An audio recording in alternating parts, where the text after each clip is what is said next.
Bonjour mes frères, mes sœurs, que Dieu vous bénisse. Nous sommes aujourd'hui 3 novembre 2022. Je souhaite encore m'adresser à vous et juste dans l'intention de nous éclairer. C'est très nécessaire. J'ai déjà fait des vidéos pour expliquer que le fait qu'on nous dise que Jésus est Dieu, Jésus même n'a jamais approuvé cela dans la Bible. Je ne vais pas être long. Ce livre Jésus-Christ, Dieu ou Fils de Dieu, donc c'est la version papier de mon dernier livre. Et donc, il y a aussi la version numérique, si vous préférez le terme. Et ceci, c'est discerner les ruses du diable, la version papier. Aussi, en version numérique. Excusez qu'il y ait des bruits à droite, à gauche. C'est un jour ouvrable. Donc, les machines travaillent. Que les gens construisent. Ne vous en faites pas pour les bruits. Alors, qu'est-ce que j'aimerais encore nous dire? Aujourd'hui, beaucoup prétendent être des serviteurs de Dieu. Et lorsqu'on est serviteur de Dieu et qu'on ne connaît pas Dieu, c'est une chose triste. Vous êtes d'accord avec moi? Vous êtes serviteur de Dieu. Mais le Dieu dont vous êtes serviteur, vous ne le connaissez pas. Et c'est triste. Je vais donc après lire des versets pour que nous prenions en compte la position des apôtres. Est-ce que les apôtres confondaient Dieu le Père avec le Fils? Donc, je vais tout à l'heure lire ce chapitre, les apôtres, ça c'est le chapitre 6 de mon livre. Les apôtres confondaient-ils Dieu à son Fils Jésus-Christ? Les apôtres confondaient-ils Dieu à son Fils Jésus-Christ? Et avant de lire quelques versets, je voudrais nous dire que cette erreur est très grave. Parce que tout ce qu'on prend pour substituer à Dieu, c'est de l'idolâtrie. Dieu dit qu'il est l'Éternel. Il ne donnera pas sa gloire à un homme. Il y a une gloire qui revient à Dieu, il y a une gloire qui revient à son Fils. Mais l'attribut Dieu, Dieu ne le partage pas avec quelqu'un, même pas avec son Fils, parce que il y a un seul Dieu. Écoute Israël, l'Éternel notre Dieu est l'unique. Et quand Jésus a dit tu aimeras Dieu de tout ton cœur, de toute ton âme, de toute ta pensée, c'est une manière pour Jésus de nous renvoyer vers le Père.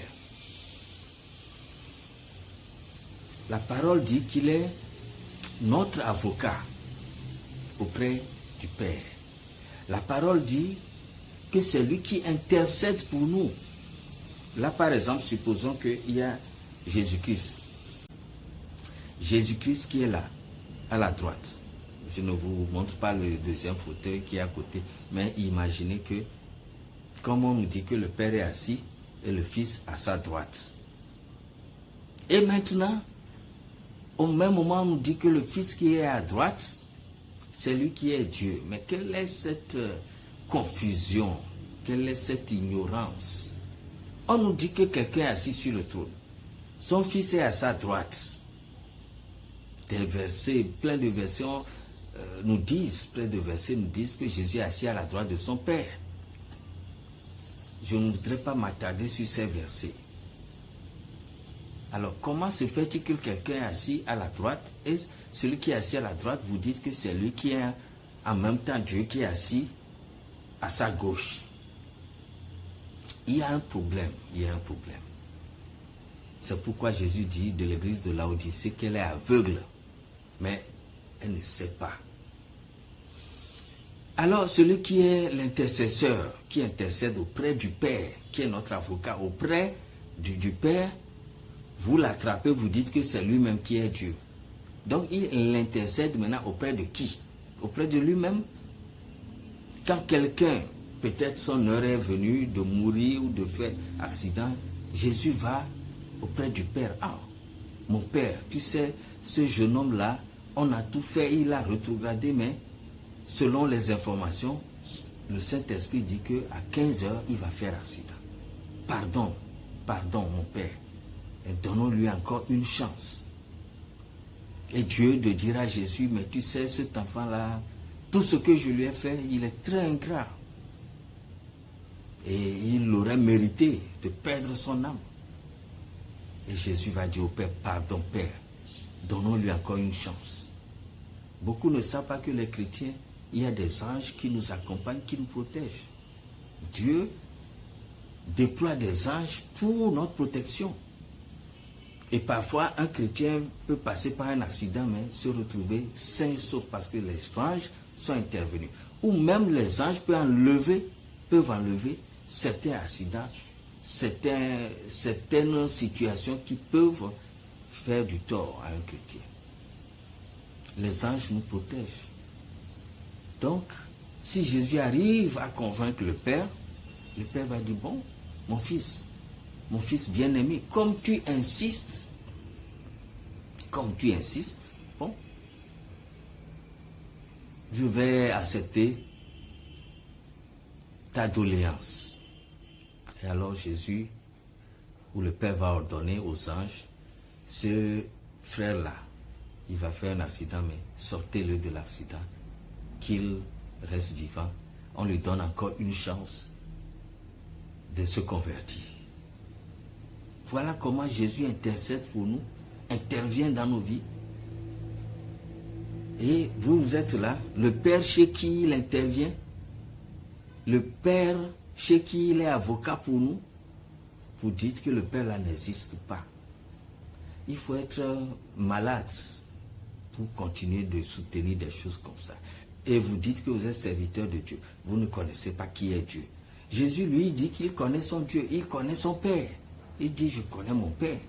Mais vous ne le connaissez pas. Et tous ces hommes de Dieu qui continuent de s'entêter et de dire ou de défendre l'indéfendable. Bon, maintenant je vais aller directement à quelques versets pour nous permettre de comprendre que les apôtres faisaient une différence nette entre Dieu le Père et son Fils.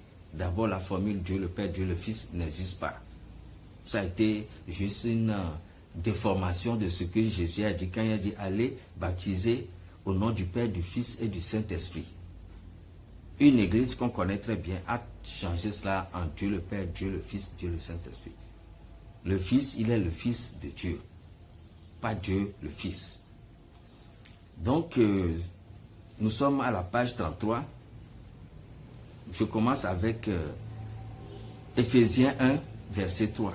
Béni soit Dieu, virgule, le Père de notre Seigneur Jésus-Christ, qui nous a bénis de toutes sortes de bénédictions spirituelles dans les lieux célestes en Christ. Vous voyez Éphésiens 1, verset 3. Quand Paul adressait des salutations aux chrétiens d'Éphèse, il dit béni soit Dieu, le Père de notre Seigneur Jésus-Christ. Paul dit Dieu le Père de notre Seigneur Jésus-Christ qui nous a bénis de toutes sortes de bénédictions spirituelles dans les lieux célestes en Christ. Éphésiens 1, 17. Afin que le Dieu de notre Seigneur Jésus-Christ, donc Jésus-Christ a un Dieu. Quand lui Jésus-Christ même dit, je m'en vais vers mon Père qui est votre Père, vers mon Dieu qui est votre Dieu.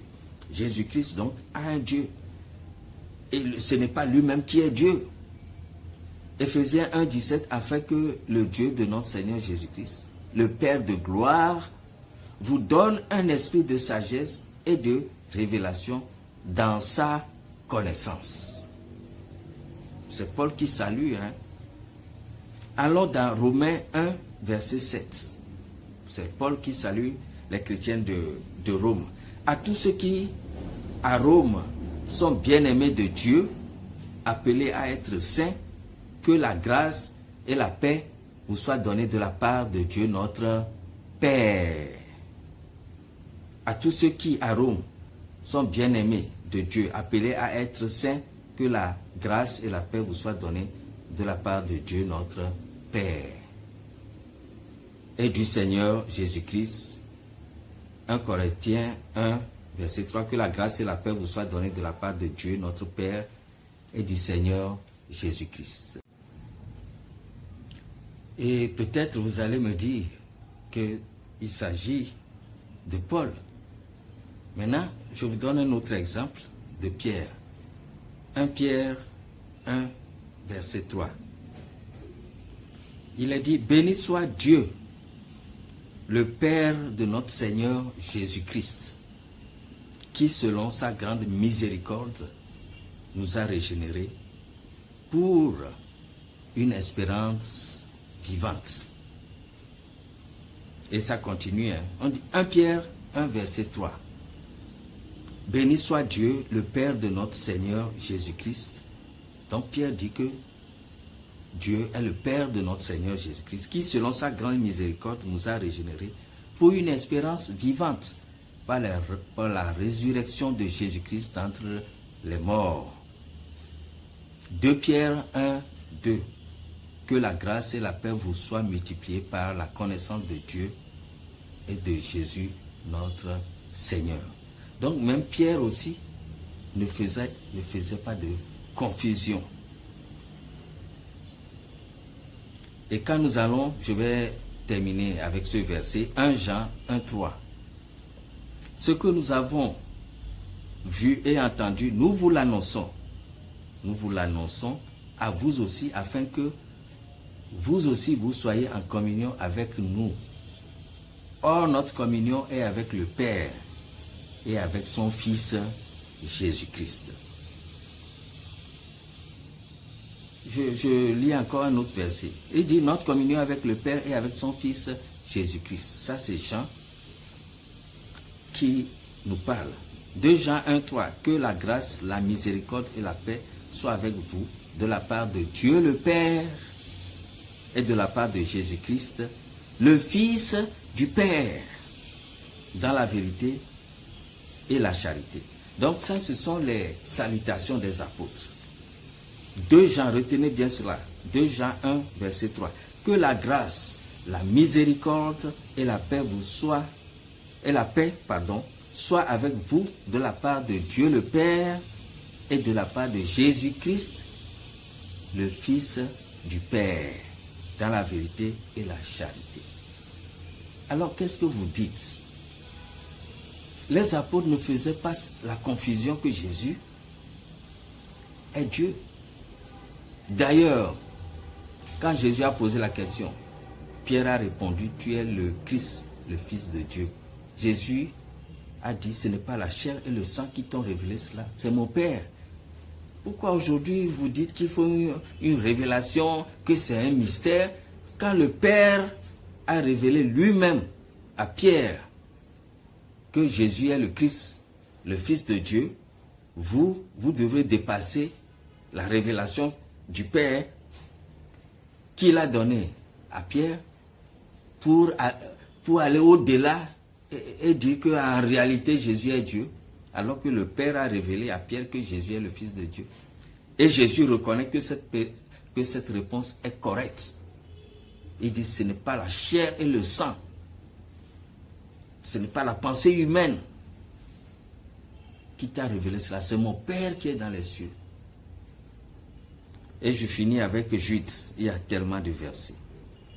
Jude, lui dit, Jude 1, Jude verset 1, il dit, Jude, serviteur de Jésus-Christ, et frère de Jacques, à ceux qui ont été appelés, qui sont aimés en Dieu le Père et gardés pour Jésus-Christ.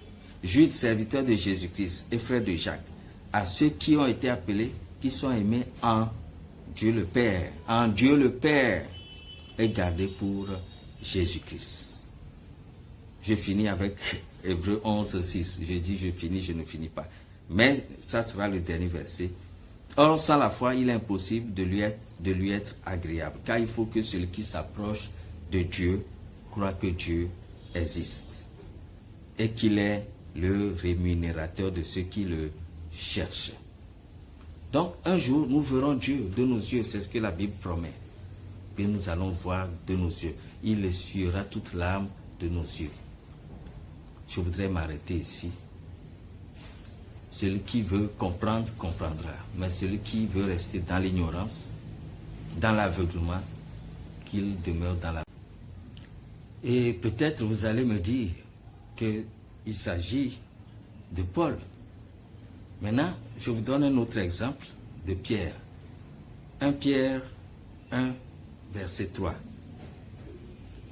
Il est dit, béni soit Dieu, le Père de notre Seigneur Jésus-Christ, qui selon sa grande miséricorde nous a régénérés pour une espérance vivante. Et ça continue. On dit 1 Pierre 1, verset 3. Béni soit Dieu, le Père de notre Seigneur Jésus-Christ. Donc Pierre dit que Dieu est le Père de notre Seigneur Jésus-Christ, qui selon sa grande miséricorde nous a régénérés pour une espérance vivante par la résurrection de Jésus-Christ d'entre les morts. 2 Pierre 1, 2. Que la grâce et la paix vous soient multipliées par la connaissance de Dieu et de Jésus notre Seigneur. Donc même Pierre aussi ne faisait pas de confusion. Et quand nous allons, je vais terminer avec ce verset, 1 Jean 1, 3. Ce que nous avons vu et entendu, nous vous l'annonçons. Nous vous l'annonçons à vous aussi, afin que vous aussi vous soyez en communion avec nous. Or, notre communion est avec le Père et avec son Fils Jésus-Christ. Je lis encore un autre verset. Il dit notre communion avec le Père et avec son Fils Jésus-Christ. Ça, c'est Jean qui nous parle. 2 Jean 1, 3. Que la grâce, la miséricorde et la paix soient avec vous de la part de Dieu le Père et de la part de Jésus-Christ, le Fils du Père, dans la vérité et la charité. Donc ça, ce sont les salutations des apôtres. 2 Jean, retenez bien cela. 2 Jean 1, verset 3. Que la grâce, la miséricorde et la paix soit avec vous de la part de Dieu le Père et de la part de Jésus-Christ, le Fils du Père, dans la vérité et la charité. Alors, qu'est-ce que vous dites? Les apôtres ne faisaient pas la confusion que Jésus est Dieu. D'ailleurs, quand Jésus a posé la question, Pierre a répondu, tu es le Christ, le Fils de Dieu. Jésus a dit, ce n'est pas la chair et le sang qui t'ont révélé cela, c'est mon Père. Pourquoi aujourd'hui vous dites qu'il faut une révélation, que c'est un mystère, quand le Père a révélé lui-même à Pierre que Jésus est le Christ, le Fils de Dieu, vous devrez dépasser la révélation du Père qu'il a donné à Pierre pour aller au-delà et dire qu'en réalité Jésus est Dieu, alors que le Père a révélé à Pierre que Jésus est le Fils de Dieu. Et Jésus reconnaît que cette réponse est correcte. Il dit, ce n'est pas la chair et le sang, ce n'est pas la pensée humaine qui t'a révélé cela, c'est mon Père qui est dans les cieux. Et je finis avec Jude. Il y a tellement de versets. Jude, lui dit, Jude 1, Jude verset 1, il dit, Jude, serviteur de Jésus-Christ, et frère de Jacques, à ceux qui ont été appelés, qui sont aimés en Dieu le Père et gardés pour Jésus-Christ. Jude, serviteur de Jésus-Christ, et frère de Jacques, à ceux qui ont été appelés, qui sont aimés en Dieu le Père et gardés pour Jésus-Christ. Je finis avec Hébreux 11, 6. Je dis je finis, je ne finis pas. Mais ça sera le dernier verset. Or, sans la foi, il est impossible de lui être agréable. Car il faut que celui qui s'approche de Dieu croit que Dieu existe. Et qu'il est le rémunérateur de ceux qui le cherchent. Donc, un jour, nous verrons Dieu de nos yeux. C'est ce que la Bible promet. Que nous allons voir de nos yeux. Il essuiera toute l'âme de nos yeux. Je voudrais m'arrêter ici. Celui qui veut comprendre, comprendra. Mais celui qui veut rester dans l'ignorance, dans l'aveuglement, qu'il demeure dans l'aveuglement. Et Jésus même nous dit cela. Il dit la vie éternelle, c'est qu'ils te connaissent. Toi, le seul vrai Dieu. Maintenant, parlant de lui-même, il dit, et celui que tu as envoyé. C'est-à-dire qu'on reconnaisse Dieu. Il dit, croyez en Dieu, croyez en moi. Vous voulez croire en moi, c'est bien, mais croyez aussi en Dieu d'abord. Et il dit, tout ce que vous demanderez au Père en mon nom. Quand vous voulez prier, rentrez dans votre chambre, dans le lieu secret, priez le Père et il vous exaucera. Donc, Jésus n'a jamais dit que c'est lui la finalité. Il dit, il est le chemin, la vérité et la vie. Nul ne va au Père que par moi. Ça veut dire que c'est lui qui nous conduit vers son Père. Maintenant, celui-là qui nous conduit vers son Père, qui fait l'avocat entre nous et notre Père, c'est lui qu'on attrape pour présenter au peuple que c'est lui qui est Dieu. Il faut être vraiment idiot pour croire des choses comme ça. Mais vous n'êtes pas des idiots, vous qui écoutez ce message. Et le diable va faire tellement d'influence. Les gens ne savent pas qu'il y a des millions de démons qui sont déversés ou des milliards de démons qui sont déversés sur la terre et qui influencent les gens. Le diable fera en sorte que tu ne puisses pas t'intéresser à mon message. Mais même si c'est 4 personnes qui s'y intéressent, cela m'est suffisant. Nous avons un rôle de sentinelle, d'avertisseur. Et dès lors qu'on a fait notre part, nous sommes aussi tranquilles devant Dieu. On a fait notre part. Que Dieu vous bénisse.